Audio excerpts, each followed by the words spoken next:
Ada nikmat batinah, yaitu kepuasan mendapatkan ma'rifatullah. Jadi ulang lagi, kepuasan mendapatkan apa? Ma'rifatullah. Itu nikmat batin. Baik yang terkait Allah maupun terkait logika-logika tasawuf. Terkait Allah misalnya gini, misalnya kula mikirnya. Kula nu bolak-balik matur niki, berkali-kali di tempat ngaji ini. Mugi jenengan eling, mboten gadah masalah ingatan ini eling-eling. Eling-eling tenan. Wong nak soleh, ya soleh, soleh. Cek soleh mulai cilik, cek soleh dadakan terus husnul khotimah. Pokoknya napa? Soleh. Niku nak mati, niku bumi ku nangis. Nangisnya bumi ku kekurangan utawi kalong wong sing sujud ning ndekne. Ya Allah Gusti, biasanya wonten tiyang niku sujud teng nggen kula, dia berperilaku baik teng nggen kula, sakniki tiyang niku mun jenengan ambil, nangis bumi. Sakniki sing urip arek bedua-bedua, damel narkoba, damel ngefly, damel macam-macam lah. Ini nangis bumi. Langit seweneng. Seweneng. Gusti matur nuwun Gusti, orang itu saya tunggu lama, sekarang sudah engkau angkat ke tempat kami. Maksudnya diangkat teng langit. Sing bumi nangis, sing langit napa? Seneng. Nah, kemudian kita berpikir begini, bumi kok iso nangis piye? Nah, itu terserah sampean apa termasuk ulama zahir apa termasuk ulama batin. Kalau ulama zahir mengatakan bumi nangis itu mau kinayatun anil husni. Pokoknya pantasnya bumi itu susah, wong kelangan putra terbaiknya. Tapi nak cara ulama-ulama hakikat yang mengenali sekali betapa kudrohnya Allah, betapa kudrohnya Allah itu tidak terbatas. Itu yang meyakini bumi nangis itu nangis tenan. Misalnya ngaten kula tak terangno malih ya. Kowe bayangno dadi Nabi Adam, ngrungokno nggih. Kowe bayangno dadi Nabi Adam. Nabi Adam tenan maksudnya. Terus Nabi Adam orang pertama, dia tahu betul kalau dia dicipta dari bumi. Dan dia pula tahu betul, beliau tahu kalau dia bisa ngomong, bisa mikir, bisa macam-macam. Terus indukannya beliau itu bumi. Mesti pikiran Nabi Adam, jangan-jangan bumi ini juga bisa berpikir kayak saya. Ini kan materi saya, karena saya dari bumi ini bisa ngomong, bisa melihat macam-macam. Terus bedanya apa manusa mbek napa? Umpama kowe dadi nabi napa? Adam. Orang yang dekat sekali, qoribu ahdin, dekat sekali dengan kesaksian kudroh Allah. Gini ku dekne roh nak materine ke bumi, dan dia orang pertama yang urung lali kamane. Tapi ketika sudah ribuan orang, mungkin jutaan orang, lali, seakan-akan bumi itu tidak jenis dari kita. Bumi adalah hal yang berbeda dengan kita. Kita manusia berakal, bumi itu benda mati. Terus kowe katut wong goblok-goblok, bumi itu benda mati. Sajane ya rada kriminal wong Islam muni bumi itu benda mati. Enggak bisa berpikir, yang bisa berpikir hanya manusia. Itu kengawuran-kengawuran yang kita ciptakan sendiri, kita wariskan turun-temurun. Umpama kowe iku dadi ulama, ngomong ngono iku isin. Bumi nggak nyekseni kue sujud, banyu nyekseni mbok pangan, mbok ombe kanggo sujud. Semua itu bersaksi tentang kita. Karena sama tanglet kulo, cara melogika gimana? Begini, tak wari cara gampang-gampangan ya. Tak warai tauhid sing kasyaf. Tauhid ini yang dawe Sayyidina Ali lau kusifal khoto umastatu yakinan.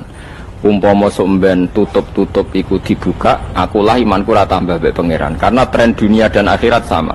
Zaman yang dunia ya Allah ala kulli saing godin, kok zaman yang akhirat ya Allah ala kulli saing. Cara Sayyidina Ali, sampeyan aku matilah imanku ora tambah meskipun aku ora swarga neraka.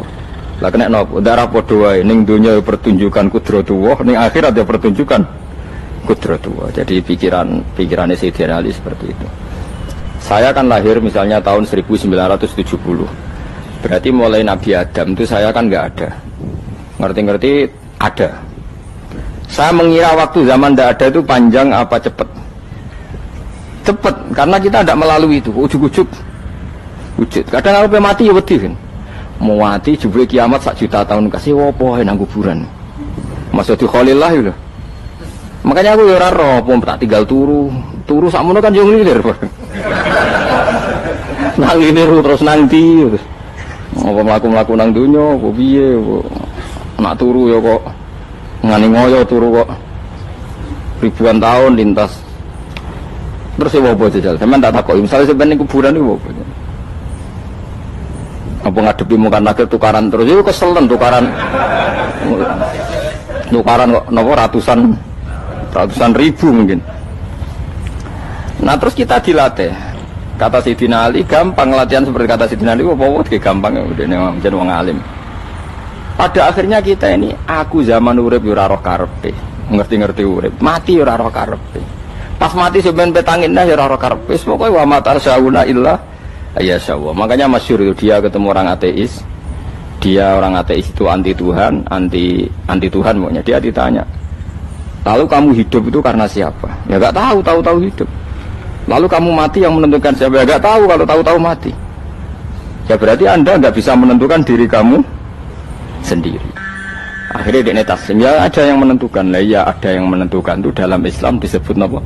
Allah, disebut kalimatu haqqin alaiha nahya wa alaiha namut. Jadi kalau maknanya itu kalimat yang benar-benar nyata, yang karena kalimat itu pula kita mendapat kehidupan, yang karena kalimat itu pula kita mati, yang karena kalimat itu pula kita akan bangkit lagi. Itu yang makna hakikat.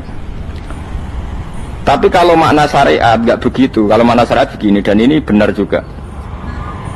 Mengenai kena ada di ulama, ciri utama ulama itu jami'ul bayan. Dia kalau menjelaskan itu indah sekali, dan orang pasti taslim. Sama saya tak warai tenan. Sama kan biasa wiridan la ilaha illallah kan biasa, mulai mimpin tahlil sampai kepeksa mergo do tahlil melok, sampai sing darani bid'ah akhirnya ya melok tanggane napa? Tahlil. Soale wae. Kata Ibnul Qayyim Al-Jauziyah dalam kitab Zadul Ma'ad. Kitab Zadul Ma'ad itu kitab kesayangannya Sayyid Abdul Al-Haddad. Sayyid Abdul Al-Haddad itu pengarang kitab Zadul Ma'ad. Padahal kitab ini dikarang oleh muridnya Ibnu Taimiyah. Abdul Al-Haddad itu gak seneng Ibnu Taimiyah tapi seneng muridnya. Jadi di sini ulama ya demokratis. Gak seneng gurunya tapi seneng.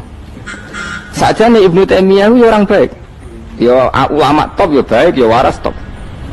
Tapi ngerti-ngerti Wahabi itu identik dengan Ibnu Taimiyah. Akhirnya ulama ahli sunnah penyebut itu terus isin.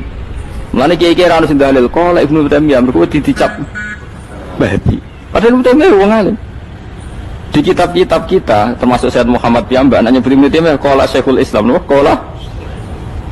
Tapi kan ini sudah milik Wahabi sehingga kita ini terus akhirnya gak gelem nyebut. Jadi kitab koyo dalil fastabiqul khairat iki apa par iki dadi dalil yo dhewe-dhewe. Wah parah tenan wong-wong. Dulu saya melihat orang enggak kunut itu ya biasa. Mergo saya sebagai wong alim ngerti iku mazhab Abu Hanifah. Saiki nek ora kunut Muhammadiyah. Kita ini sebetulnya ahli ilmi enggak tahu kunut itu mazhabnya siapa kita. Itu mazhabnya Abu Hanifah, yang kunut mazhab Syafi'i. Tapi tahu-tahu iki mazhab NU, iki mazhab Muhammad. Mana ada orang-orang ini bisa punya mazhab? Ngalime sepiro nganti dadi nopo? Mazhab. Tapi wis dadi bahasa, wis dadi nopo? Wajo kabeh jane. Mas repot-repot. Tak warai iki. Sampeyan ben nglafadzno la ilaha illallah iku keren ya, keren tenan mboten keren-keren. Ngendikane Ibnu Qayyim Al-Jauziyah itu gini.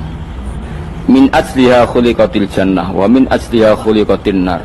Terus wa min asliha khuliqatid dunya wa min asliha bu'isatir rasul wa min asliha qatalar rasul. Terus sampai sekarang saya tak bedai. Surga itu kan digawe kelas VIP mewah. Terus jari rugane widadari dulu kan nak wingi sebut. Kira 70. 70. Wahyu kabeh ora ono sing kriting, wahyu kabeh. Wahyu kabeh terus gak tahu delok wong liya. Kadang bojo kita wis elek sik delok. Oleh widadari sifatnya maksuratun fil khiyam. Jadi gak tahu keluyuran ning ndi. Wahyu kabeh. Lek surga yang semewah itu selek itu ya bagi mereka sing nglafatno atau yang menerima la ilaha illallah. Neraka sekarang dibikin dalam itu. Jari Abu Hurairah neraka itu tes-tesane benda kamu jatuhkan ke neraka itu untuk santai ke bawah itu nunggu 70 tahun. Kila 70.000 tahun. Dikira hati yang membuat ceblok neraka itu ceblok itu ngenteni 70 tahun. Betapa dalamnya ngenteni bego biro yang bayang misalnya.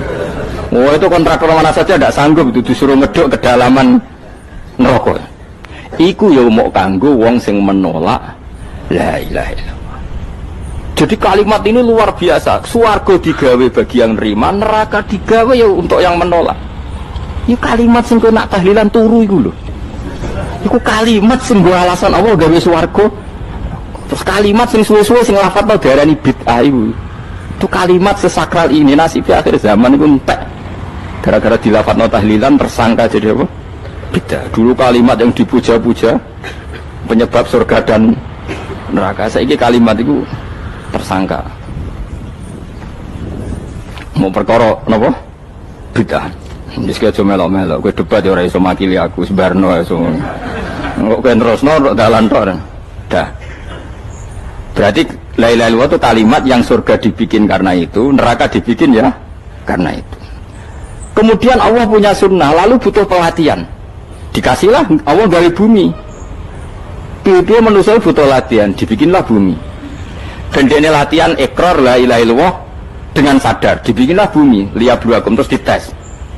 Wes digawe bumi, ono makanan, ono minuman, ono wong wayah, ono pegatan macam-macam, wong diutang wis mbulet macam-macam. Gue ngetes, eling la ilaha apa eling utangi, eling la ilaha apa eling kasuse, pokoknya dites. Karena nggak fair kalau Allah bikin itu kemudian nggak dites, dibikinlah darul imtihan. Dunia itu bahasa Arabnya darul imtihan, tempat tes-tesan. Imtihan mana apa? Tes, liyabluwakum, diuji. Wes diuji kita hidup. Artinya kita dihidupkannya pun oleh Allah demi tes-tesan la ilaha itu disebut kalimatu haqqin alaiha. Nah ya sebenarnya kita hidup pun ini untuk dites. Pada akhirnya la ilaha illallah apa enggak? Paham ya? Terus dites. Allah itu juga secara hukum itu kan enggak fair, dites kok enggak punya pemandu, dibikinlah rasul, diutuslah para rasul untuk pemandu. Tes itu kan butuh seru. Mak pemandu tok ora ono musuhe kan enggak seru, dibikinlah setan. Sajane sebagian kita sudah setan tapi ini ben seru. Lho ndak setan kan minal jinnati wan nas, rumangsamu setan usopo. Baik setan minal jinnati wan nas. Jadi kena muni auzubillahi minasyaitonir rajim terjemahane berlindung Allah dari saya sendiri Allah itu. Lho itu kalau lama dulu biasa auzubillahi min syururi anfusina wa min sayyiati a'malina. Sebenarnya kita berlindung hanya dari setan yang jauh, iblis itu enggak. Ya setan diri kamu sendiri, min syururi anfusina, dari kejelekan diri kita. Ngomongnya do ujug, soalnya setan tuh makhluk gaib sing piye. Lah kowe iku sapa? Nganti kowe maksiat terus mergo akrab klop, roh mbek setan klop, mulane terus maksiat. Dah. Allah ngutus pemandu yang ngecul setan, ben fair. Napa? Fair. Jadi semua darul ibtila ini juga demi kalimat.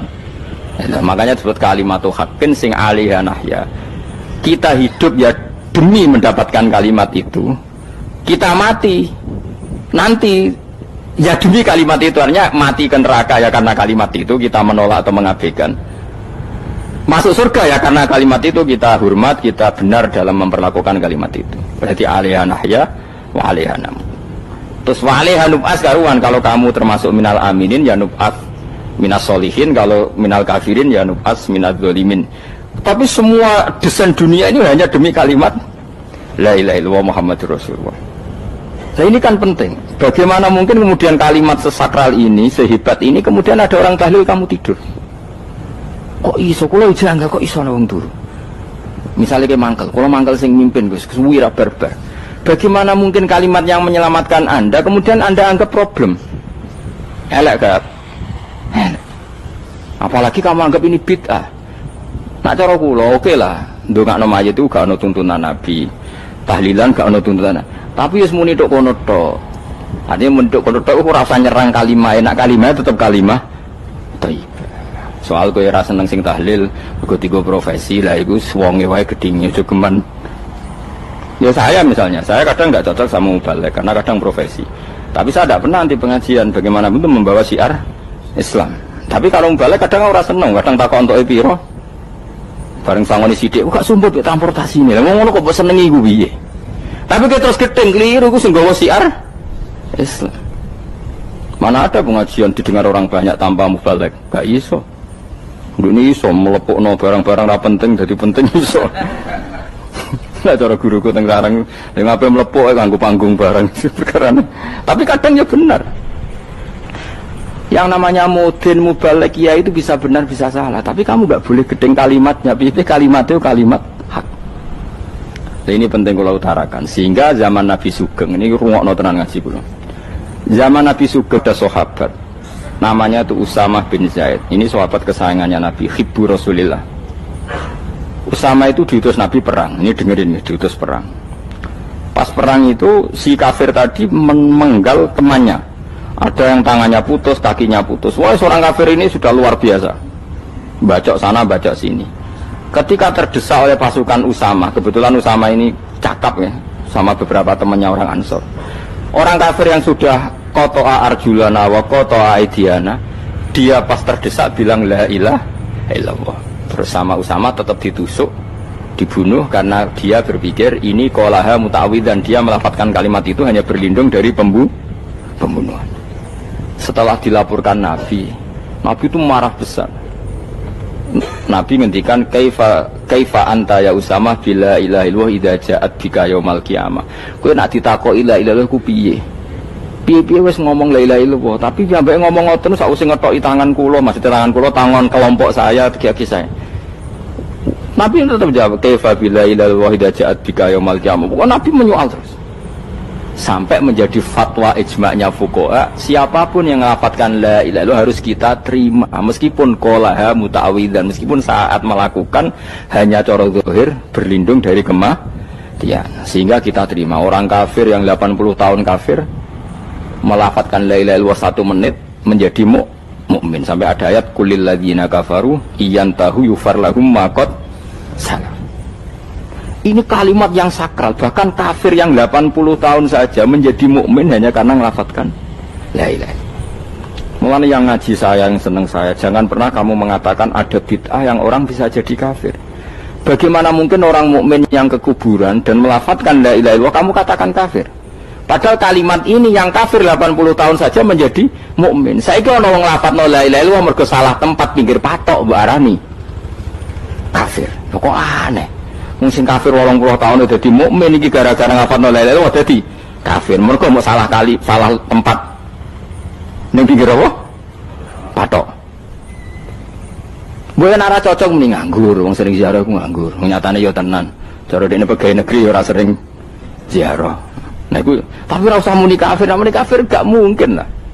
Coba kalimat ini itu orang kafir yang 80 tahun menjadi apa coba dengan melafadzkan kalimat ini? Mukmin kan? Berarti kalimat ini adalah kalimat penghilang kekafiran. Lalu karena dilafadzkan secara salah dianggap kafir. Hanya karena bid'ah itu tidak mungkin. Makanya sebetulnya Wahabi yang alim-alim itu tidak berpendapat demikian. Saya punya beberapa referensi Wahabi yang alim itu tidak pernah mengkafir-kafirkan orang karena perdebatannya seperti itu. Tapi saat ini wis kuwajo. Sebenarnya kalau orang alim itu ya mirip-mirip, entah Wahabi entah tidak mirip-mirip. Karena kalimat tadi. Wahabi itu kitab terbesarnya itu Ibnu Taimiyah. Ibnu Taimiyah itu punya murid Ibnu Qayyim Al-Jauziyah. Itu sampai sekarang saya lihat di fatwanya Ibnu Taimiyah itu begitu hormat sama orang-orang kita ini sama. Tapi tahu-tahu lewat penyaduran sana sini terus menjadi kacau. Jadi kalau balik ini malah ya, sampai nak kepengen dua nikmat batinah seperti tadi yang saya utarakan. Swarga dicipta sedemikian mewah ya demi yang menerima la ilaha illallah. Terus neraka dibikin se ekstrim itu juga bagi yang nolak. Kemudian dibikin daru pelatihan yaitu dunia ya karena kalimat berarti kalimat itu luar biasa. Wa biha qamatis samawati wal ardu. Kalimat ini pulang menjadikan langit bumi berdiri. Lalu sekarang kita bisa ngomong, bisa berpikir, bisa ngadekno BPKB macam-macam. Itu karena kita sendiri apa karena kudratullah? Saya tanya. Karena kudratullah. Kalau karena kudratullah, apa susahnya Allah bikin kemampuan tanah ini nangis, tanah ini susah. Wong podo-podo kowe iso nangis, iso mikir ya mergo kudratullah, ndak karena kamu.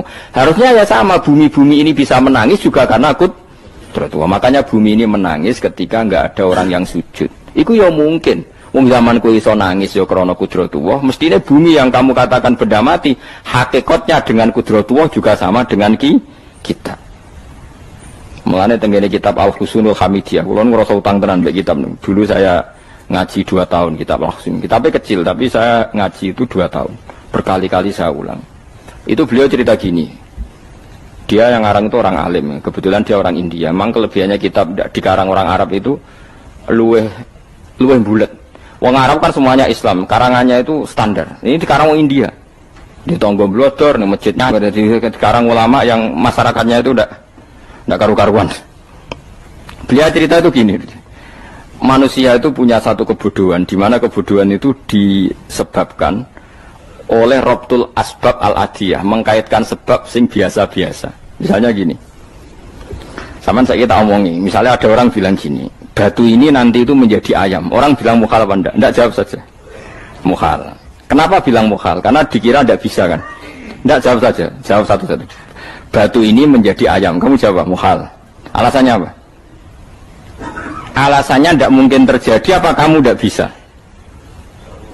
Sebetulnya karena kamu enggak bisa. Udah.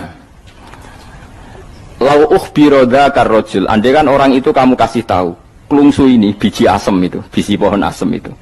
Nanti yang kecil ini suatu saat besar. Setelah besar buahnya banyak, tambah besar, tambah besar. Terus orang bilang mungkin. Ketika bilang mungkin itu karena dia bisa apa hanya karena menyaksikan berkali-kali ada kejadian nak klungsu ditandur, iku iso dadi gede. Coba sama jawab. Karena dia bisa apa karena hanya menyaksikan itu sering terjadi? Hanya misalnya. Artinya zaman dia mengatakan mungkin itu pun tidak memberi kontribusi ikut buat. Iya enggak? Tetap bergantung kudrahnya Allah. Dia hanya bilang mungkin karena sering melihat. Sebenarnya dia enggak sama sekali memberi kontribusi. Lah ya darani mungkin ya ora urun. Paham ya? Lalu kenapa dia kecangkeman terus muni wong wis mati dadi lemah gak mungkin dadi manusa meneh. Lho zaman dadi manusa sing wis ngene iki kok mani dene lara melo gawe. Terus muni mungkin mergo sering terjadi, sering roh, sering bersaksi. Berarti sebetulnya manusia itu pakai ukuran dia mampu tidak mampu apa pakai ukuran bersaksi melihat. Bersaksi. Nah ini kan problem kita sebagai manusia itu problem. Mulane disebut wa kanal insanu dzaluman jahula wis goblok aja-aja. Mergo manusia itu nak wis goblok aja. Makanya saya kemarin diminta ngisi di pondok kajen. Kalau sampeyan berdebat sama orang ateis atau orang komunis itu gampang saja. Dilatih begini seperti teorinya Quran. Ya nanti saya teruskan ini tak ulang lagi ya. Saya ulang lagi ya. Andai kan nggak pernah terjadi telur itu jadi ayam, nggak pernah terjadi sama sekali. Telur itu jadi ayam.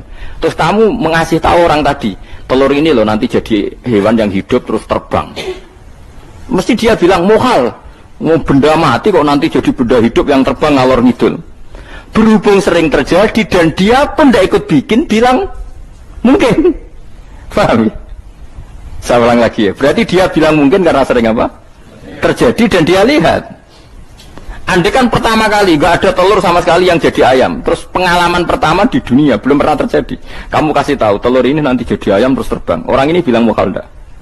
Mukhal. Berhubung sering terjadi bilang enggak. Nah berarti kita nanti bangkit dari kubur gampang saja bagi Allah. Cuma belum pernah terjadi kamu mengatakan mukhal. Nah makanya otak kita harus dibenahi. Makanya jogeman percaya yang pernah kita lihat, yang sering kita lihat. Percayalah dengan akal, tapi akal waras deh. Karena waras itu serepot tatanannya wangil. Makanya Islam itu melatih. Kul falillahil hujjatul balighah. Misalnya begini ya, dulu kalau Gerwani atau PKI atau siapa saja lah, itu kalau melatih anak-anak TK, makanya seorang ulama harus punya kecakapan penjelasan ibanatul ahkam. Itu anak-anak kecil dilatih, anak-anak kamu terpejam, mintalah manisan sama Allah. Ya Allah saya minta manisan, saya minta permen. Terus disuruh buka, dapat enggak anak-anak? Enggak dapat bu, wah berarti Allah enggak ada. Sekarang minta sama bu guru. Bu guru kami minta permen dikasih. Berarti yang ada bu guru bukan Tuhan gitu. Akhirnya jadi gerakan ateisme. Nah sebetulnya untuk melawan gerakan itu kita harus melatih begini misalnya gini. Saya itu pernah ketemu sama orang yang berpikiran komunis. Oh komunis juga. Dia nantang saya gini, Pak pokoknya saya tidak bisa nerima konsep Tuhan sebelum Anda bisa menjelaskan kenapa ada Tuhan. Jadi bocah kok elek ini. Nah, aku ngerti aja, sak cerdas ini tetap cerdas aku yakin tetap cerdas aku. Rasanya selain raine seram meyakinkan, tapi pikir tetap cerdas. Kulo nu kan wong Quran nggih, artinya punya pikiran panjang. Mungkin di antara orang Islam kita ini tidak punya kecakapan menjelaskan. Tapi kalau orang sering baca Quran, apalagi dia ngaji tafsir ya, yang waras maksudnya waras. Serapati seneng duit barang ini penting ya. Kalau seneng duit wis mari goblok. Yakin ulama seneng duit mari goblok tak jamin wis. Umpama alim wis kelas B, kelas C enggak bisa, tahqiq enggak bisa. Kalau tahu dikandani kanca kula riyen ambek jenengan udah saya kaca akeh. Lah kenapa? Cok seneng duit kok. Duit wis masalah bagi ulama. Ora duwe lho masalah kan ya.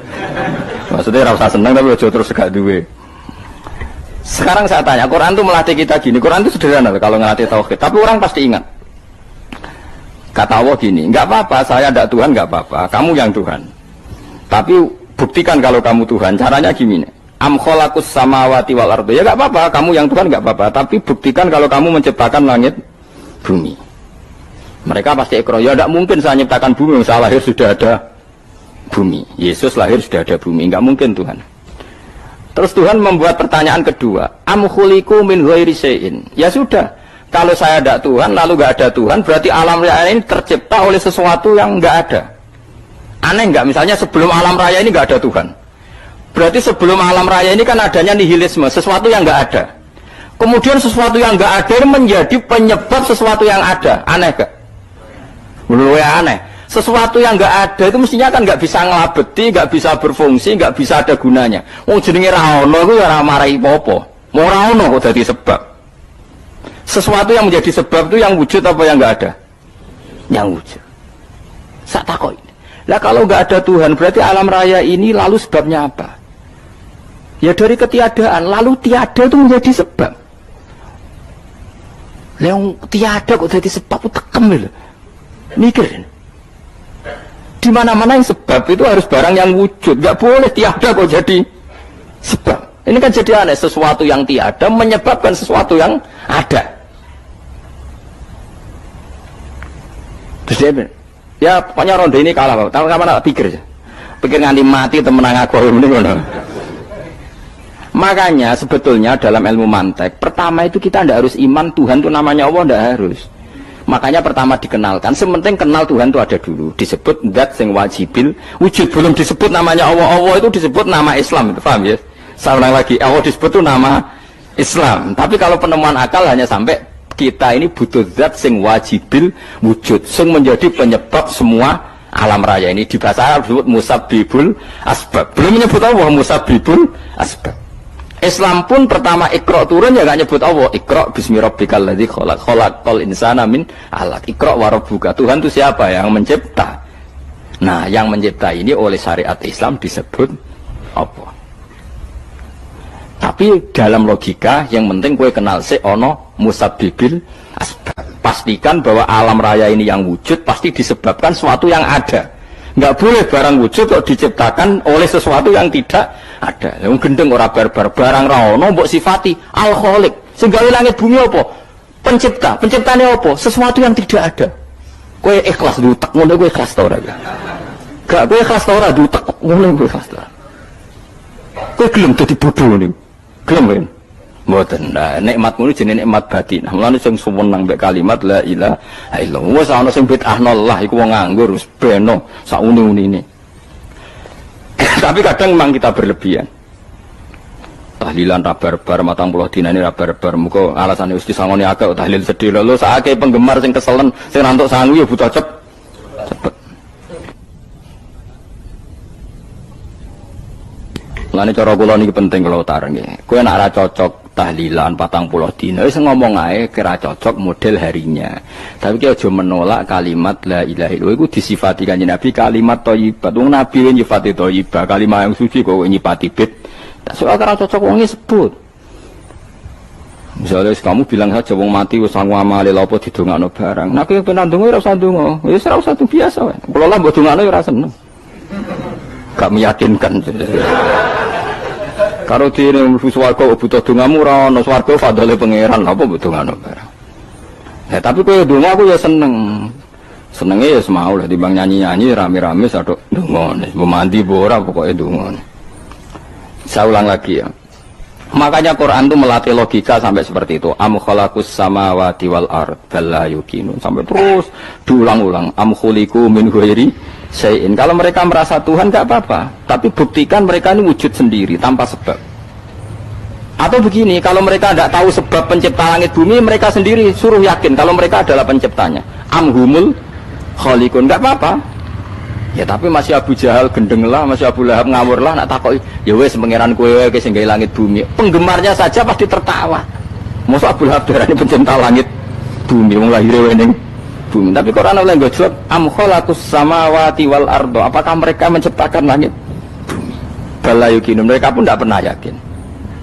Jadi itu pangeran. Makanya di mana-mana orang alim itu suka debat.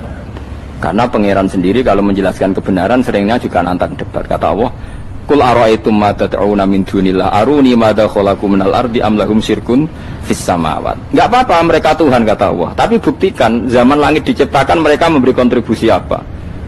Apa urun bego, apa urun cagak, apa piye lah pas aku gawe langit iku dekne urun apa dari am lahum syirkun fis samawat. Misale urun apa lah? Urun tol, urun apa lah.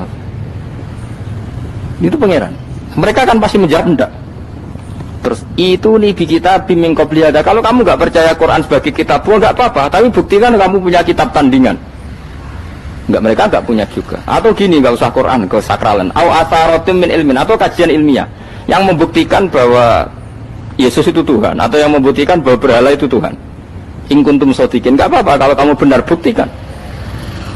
Nah itu makanya semua nabi itu punya kecerdasan, karena tadi nabi kadung nantang itu nih di kitab min qabli hada au atharatim min ilmin in kuntum shodiqin. Tapi sekarang orang alim soleh itu jarang. Yang ngono ngerung soleh rapati ngalim, nggak sing alim biasanya rapati soleh. Lah kula tuh masuk rontok-rontok ya isih rontok soleh ya rontok, tapi lumayan masih menjaga hujjatullah tadi. Sebab itu ulama dulu mengajarkan Allah itu siapa? Disifati zat sing wajibil wujud. Karena alam ini kadung ada. Kalau alam ini kadung ada, pasti penyebabnya sesuatu yang wujud. Tapi kalau wujudnya mungkin, bahaya. Wong sing gawe wae wujudnya terima mungkin, bisa wujud bisa tidak. Makanya dipermanenkan yang gawe alam ini zat sing wajibil wujud. Sing wujudnya wajib. Wajib itu enggak bisa enggak, pasti wujud. Nah terus kita kenal itu namanya khaliq, itu musabbibil asbab, itu khaliqul asya. Lalu oleh Islam zat yang demikian itu disebut Allah.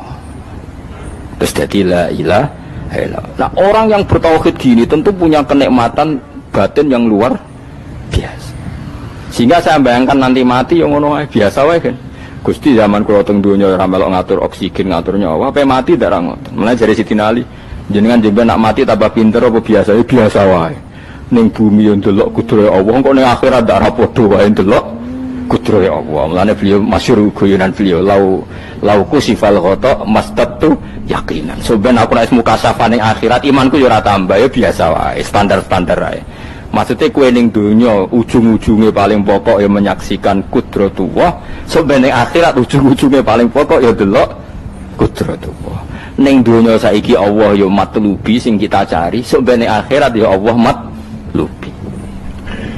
Faham ya? Artinya hukum dunia dan akhirat itu sama. Kita di dunia golek ridhanya Allah, di akhirat ya golek apa? Ridhanya Allah. Lah soal kecil itu, tapi di akhirat ada masalah, pun rokok masalah, diutang ditagih ya masalah, kere suwi ya masalah. Ya biasa, jenenge makhluk anane masalah. Sing ora oleh di masalah pangeran. Pangeran duwe masalah. Biasa wae. Lah makanya kula suwun nggih aja geman gedeng. Ada nikmat batinah yaitu kepuasan mendapatkan ma'rifatullah. Nggih kula ulang lagi, kepuasan mendapatkan apa? Ma'rifatullah. Itu nikmat batin.